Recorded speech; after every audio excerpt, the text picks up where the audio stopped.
Už sme vám dnes prezradili, že sme boli v Turecku. Cieľ bol jasný, absolvovať prvé jazdy s novým Hyundaiom i20. Ten je tu doma, čo skoro by však mal prísť aj na naše cesty. Prvá generácia i20 prišla na svet v roku 2009. Bol teda čas na jej reštilizáciu. Ujalo sa toho Európske dizajnerské centrum značky v nemeckom Rüsselsheime pod taktovkou Thomasa Brückleho. Aj 20-ka tak dostala rysy svojich väčších nových súrodencov v duchu Fluidic Sculpture.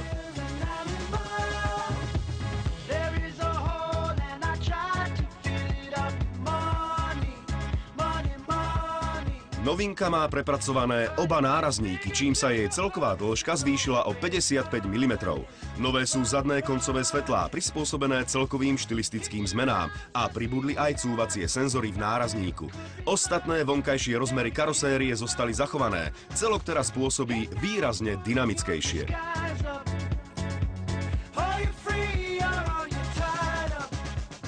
Batožinový priestor má v základe 295 litrov, čo je na B triedu automobilov slušná hodnota.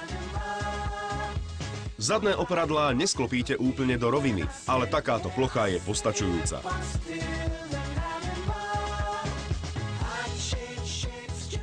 Interiér i20 je tiež pozmenený.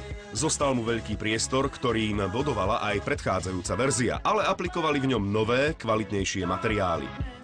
V stavbe skeletu pribudlo viac vysokopevnostnej ocele, takže karoséria je tuhšia, teda aj bezpečnejšia.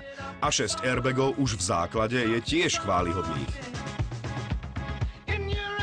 Niektoré aktuálne grafické prvky sme tiež registrovali v nových, väčších modeloch značky. Dôkladne prepracovaná je stredová konzola, ovládacie prvky na nej majú nový tvar a sú ergonomickejšie. Vyšší stupeň výbavy umožňuje bezkľúčový vstup do automobilu. Štartuje sa tlačidlom ako v drahších, väčších modeloch.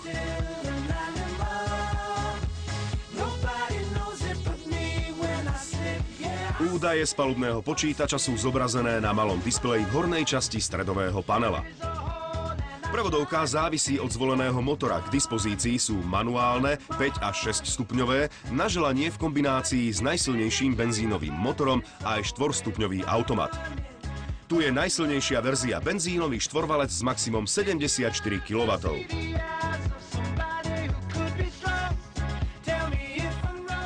Slabší benzínový motor má objem 1,2 litra a 63 kW. Aj vznetové motory sú v páre. Základom je 1,1 litrový trojvalec s maximum 55 kW. Silnejším variantom je štvorvalcová 1.4, disponujúca 66 kW. Zelených istotne poteší najmä malý turbodízel, produkujúci iba 84 gramov CO2 na kilometr jazdy. Na slovenské cesty by mala novinka prísť začiatkom júla.